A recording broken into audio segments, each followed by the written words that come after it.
महिला आयोगाच्या ज्या अध्यक्ष असतात त्या एकतर किती शिकलेल्या असावा, काय असावा तो त्याच्यामध्ये क्रायटेरियामध्ये नक्की असणार, परंतु अशा संस्कारी असाव्या, संवेदनशील असाव्या, हे मात्र रुपाली चाकणकरांच्या अंगी अजिबात दिसत नाही.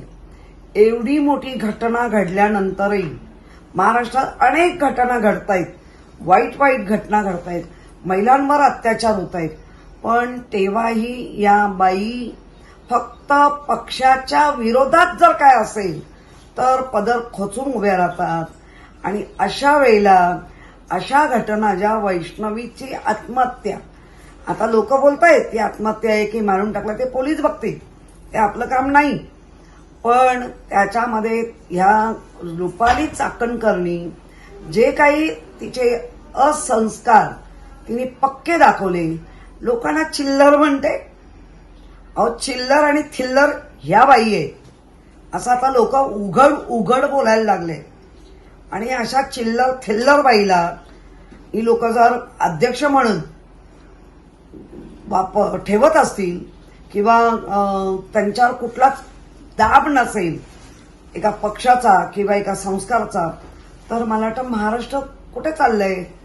त्यामुळे महाराष्ट्रातल्या ज्या महिला आहेत, ज्या लाडक्या महिला आहेत, ज्या पीडित महिला आहेत, 100% रुपाली चाकणकरांकडनं त्यांना न्याय मिळणारच नाही. कारण ज्या सदस्या होत्या त्या सांगतात वर्ष 6 महिने या खुर्चीत बसत नव्हत्या, फक्त फोनवरना, व्हॉट्सअपवरना किंवा ऑन कॉल काय म्हणतात त्याच्यावरनं फक्त करत होत्या.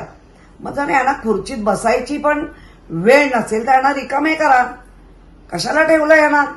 अशा कितीतरी महिला असतील या पदाला न्याय देणाऱ्या असतील. पवार मुख्यमंत्री, उपमुख्यमंत्री सन्माननीय अजित पवार साहेबांनी निश्चित महाराष्ट्रातल्या महिलांची भावना, महिलांची तळमळ आणि हिच्याबद्दल असलेला आता जो राग आहे त्याचा विचार करावा आणि अशा बाईला पदावरनं पहिला बाजूला करून चांगली सक्षम अशी महिला त्याच्यावरती विराजमान करावी. महिला आयोगाच्या ज्या अध्यक्ष असतात त्या एकतर किती शिकलेल्या असावा, काय असावा तो त्याच्यामध्ये क्रायटेरियामध्ये नक्की असणार, परंतु अशा संस्कारी असाव्या, संवेदनशील असाव्या, हे मात्र रुपाली चाकणकरांच्या अंगी अजिबात दिसत नाही.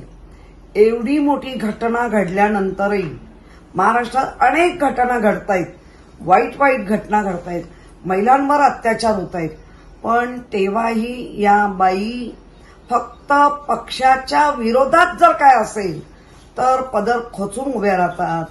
आणि अशा वेळेला अशा घटना ज्या वैष्णवीची आत्महत्या, आता लोक बोलतायत ती आत्महत्या आहे की मारून टाकला, ते पोलीस बघतील, ते आपलं काम नाही.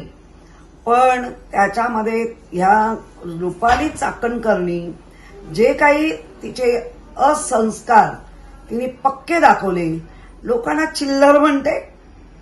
अहो, चिल्लर आणि थिल्लर ह्या बाई आहे असं आता लोक उघड उघड बोलायला लागले. आणि अशा चिल्लर थिल्लर बाईला ही लोक जर अध्यक्ष म्हणून ठेवत असतील किंवा त्यांच्यावर कुठलाच दाब नसेल एका पक्षाचा किंवा एका संस्काराचा, तर मला वाटतं महाराष्ट्र कुठे चाललंय. त्यामुळे महाराष्ट्रातल्या ज्या महिला आहेत, ज्या लाडक्या महिला आहेत, ज्या पीडित महिला आहेत, 100% रुपाली चाकणकरांकडनं त्यांना न्याय मिळणारच नाही. कारण ज्या सदस्या होत्या त्या सांगतात वर्ष 6 महिने या खुर्चीत बसत नव्हत्या, फक्त फोनवरना, व्हॉट्सअपवरना किंवा ऑन कॉल काय म्हणतात त्याच्यावरनं फक्त करत होत्या. मग जर यांना खुर्चीत बसायची पण वेळ नसेल तर यांना रिकामे करा, कशाला ठेवलं यांना. अशा कितीतरी महिला असतील या पदाला न्याय देणाऱ्या असतील. पवार मुख्यमंत्री, उपमुख्यमंत्री सन्माननीय अजित पवार साहेबांनी निश्चित महाराष्ट्रातल्या महिलांची भावना, महिलांची तळमळ आणि हिच्याबद्दल असलेला आता जो राग आहे त्याचा विचार करावा आणि अशा बाईला पदावरनं पहिला बाजूला करून चांगली सक्षम अशी महिला त्याच्यावरती विराजमान करावी.